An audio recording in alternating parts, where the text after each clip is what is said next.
Sa simpleng pag-unawa at pagdamay, nakakatulong tayong mapagaang ang bigat na dinadala ng ating mga kababayan.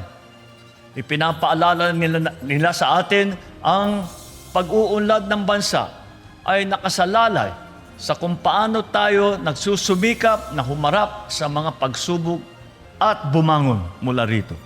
Pag-unawa at pagdamay sa kapwa Pilipino. Ito ang panawagan ni Pangulong Ferdinand Marcos Jr. sa gitna ng nararanasang hamon ng bansa dahil sa epekto ng patuloy na pagtaas ng produktong petrolyo dahil sa gulo sa gitnang silangan. Sa kanyang talumpati sa ika-84 na anibersaryo ng Araw ng Kagitingan sa Bataan, binigyan din niya ang halaga ng pagmamahal sa bayan at sa kapwa Pilipino. Anya, hindi lamang nasusukat sa tagumpay ang tunay na lakas ng nasyon, kundi kung paano bumangon at tumayong sama-sama ang mamamayan. Sa panahon ng matinding pagsubok, tulad ng nangyayari ngayon, kailangan natin balikan ang isang mahalagang bahagi ng katangian ng bilang Pilipino, ang pakikipagkapwa. Dapat natin kilalanin na ang bawat isa ay may parehong pangangailangan, may parehong pangarap, at may parehong pinagdadaanan. Ayon sa Pangulo, hindi man katulad sa mga nakalipas na mga dekada ang kinakaharap na hamon ng bansa sa ngayon, sinusubok pa rin ito ang katatagan ng mga Pilipino, tulad na lamang ng naging epekto ng gulo sa gitnang silangan.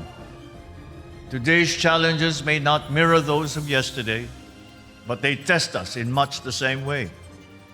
Among these is the enduring geopolitical tension that we are observing in the Middle East. While we may stand far from the centers of conflict, we are not untouched by its consequences.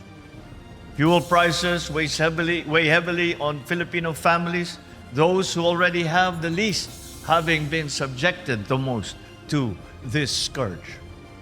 Tiniyak ni Pangulong Marcos na gagawin ng pamahalaan ang lahat para maprotektahan ang bansa mula sa epekto ng Middle East conflict.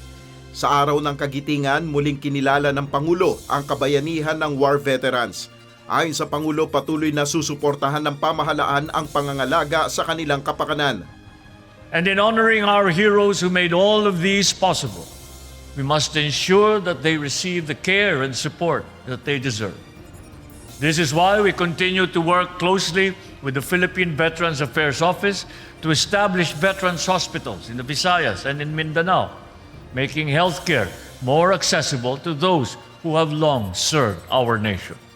Ilang programa na rin anya ang ipinatupad ng gobyerno para sa mga veterano. Isa na rito ang pagtatatag ng Veterans Access to Lifetime Optimized Healthcare o Valor Clinic. Bukod pa ito sa konstruksyon ng veterans wards sa ilang piling government hospitals. Hiling naman ng ilang veterano, matiyak na tuloy-tuloy ang ibinibigay na gamot para sa kanila at maging sa mga dependent.